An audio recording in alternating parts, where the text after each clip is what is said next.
ahead and go into this second segment without any interruptions with my microphone, because my microphone just decides to say, oh, I don't want to work anymore, and it's just fantastic, right? So with that out of the way, and with that microphone problem out of the way, let's go ahead and go into like what Trae Young actually said on his podcast. So he had a lot to say about NBA defenses, and he also had a lot to say about his future with the Atlanta Hawks. So a couple of quotes that I took out from his podcast were, "I just want to win.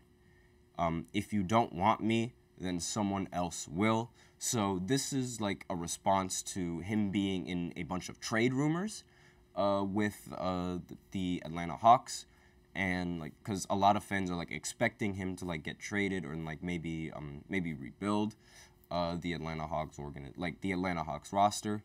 And I don't really see him getting traded. I really see like Atlanta being able to like bring players to the Hawks, like to that organization, and to be able to play for that organization and actually like give Trae Young the legitimate help that he so desperately needs.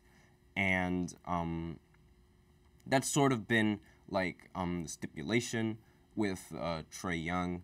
The fact that like he's great as a player, but his team just isn't really like good enough in order to like to make the cut most of the time. He did go all the way to the Eastern Conference Finals at one point, in large part because like the 76ers choked because they had Doc Rivers. It's just what happens. But still, they've made it far. But ever since then, they've regressed. They've regressed dramatically. So, like, ever since then, they lost to the Miami Heat in the first round in embarrassing fashion. Trae Young got absolutely locked up in that series. And then right afterwards, they lost to the Boston Celtics.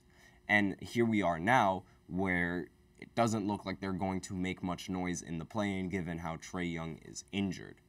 And we'll see, like, if he's able to return before the playoffs and whatnot. But as of right now, the Hawks, it doesn't really look like the team that they have is enough to compete in the Eastern Conference. And it's sort of like how, like, even with the trade rumors, Trae Young, like, on his podcast, he said that he still wants to be with Atlanta. So, and he wants to win in Atlanta. So, with that, and he likes being different. He also said on his podcast that the reason why he joined Oklahoma was because Oklahoma, when he was in college, it never won a championship, and he wanted to try and be the first person to win a championship for that college. And it really goes to show, like, he's very different. He really wants to be different than every other like star player. He doesn't want to make super teams. He wants to be the first to do something, and you have to just admire a player like that, because the fact that he wants to bring a championship to Atlanta and he really likes Atlanta, it's something that the organization like cannot mess up. They cannot sour their relationship with Trae Young whatsoever, because now he's happy with Atlanta. But if the team doesn't win enough, he might be unhappy with Atlanta. Now, I say this because one of the quotes that he said was, "I want to win. If that's in Atlanta, that's where I want to be." So he is not opposed to leaving that organization if the organization isn't winning. And with that in mind, the Atlanta Hawks, they have to sort of do something to help him and help him win, so that way they can keep him happy. They need to start recruiting a bunch of like not necessarily stars. They don't really need stars. Like, they do have that second option with DeJounte Murray. I'm not sure if he's going to get traded to get another second option, but he needs good role players. And Trae Young's play style and his playmaking, it is very good, and he can make any player on any team better with his passing and with the way he sets players up on the floor. And not only that, his scoring as well, which it's not really an underlooked part of his game, but a lot of people don't really, like, they think he's a bit inefficient in terms of scoring. And yes, like, he can be efficient, but at the same time, like, he's he's also very good at running an offense, and he's definitely like a point guard that a lot of people would want to play around. Like, I think he's better than Tyrese. Me personally, I think Trae Young is a much better player than Tyrese, strictly off of consistency, because it's like every single year that Trae Young is on the Atlanta Hawks and that he's playing, he always averages around like 25 points per game and at least 9.5 assists. At least 9 assists he averages. And that is phenomenal, like, for a point guard to at least average 9 assists every single year, regardless of like who your teammates are. That is phenomenal. Like, and some people might argue like, oh, it's because he has the ball in his hands 24/7. Well, he can run the offense 24/7. Why wouldn't you want to put the ball in his hands? But another quote that he put on his had on his podcast was, "It is easier to score in the NBA than in college or in overseas." And while, yes, this might seem true, and like, actually, no, it's not, it doesn't seem true. It is true, because we see all of these players scoring 50, 60, 70-point games like it's nothing.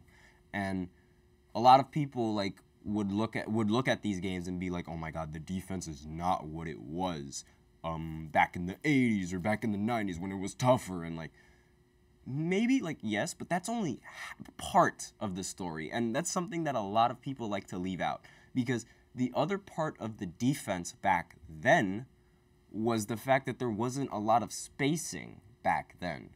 So with the lack of spacing in that era,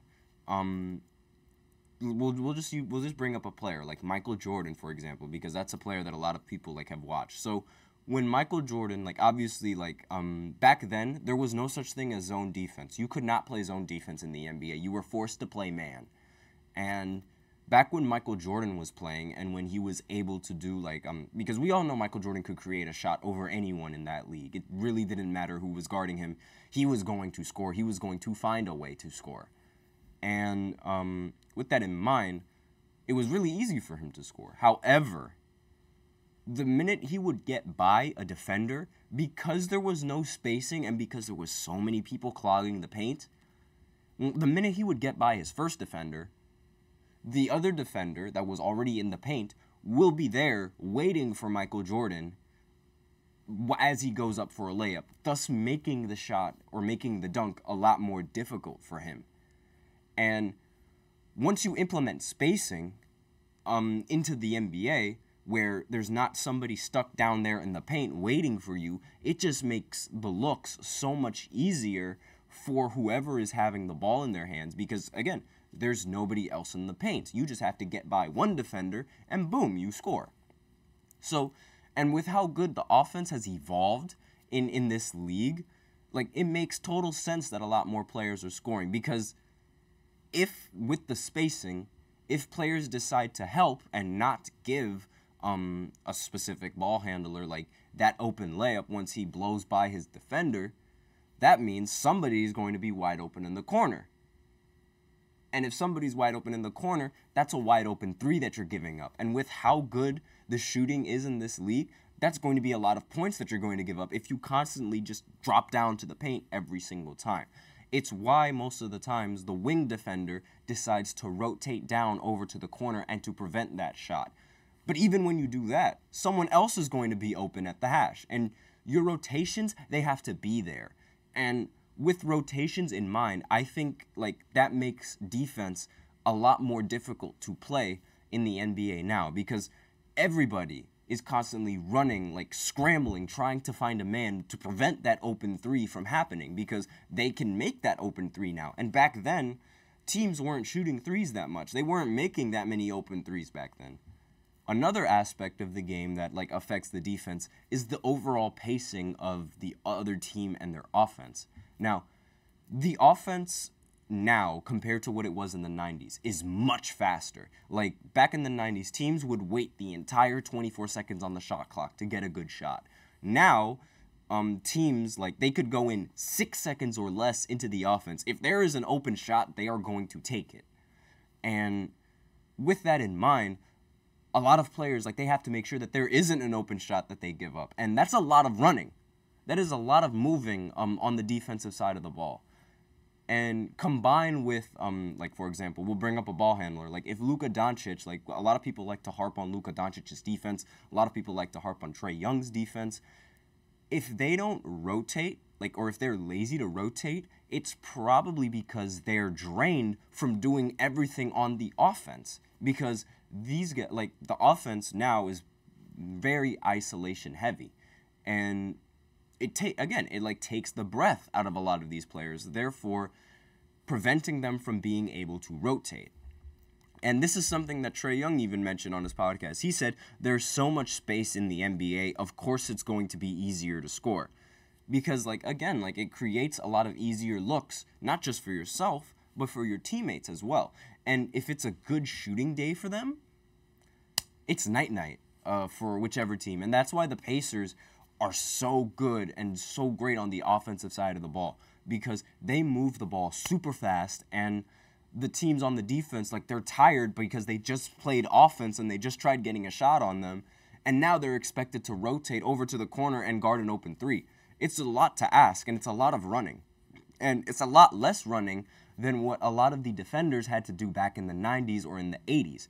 So when you take that into account, it makes sense how it's a lot easier to score because of the spacing.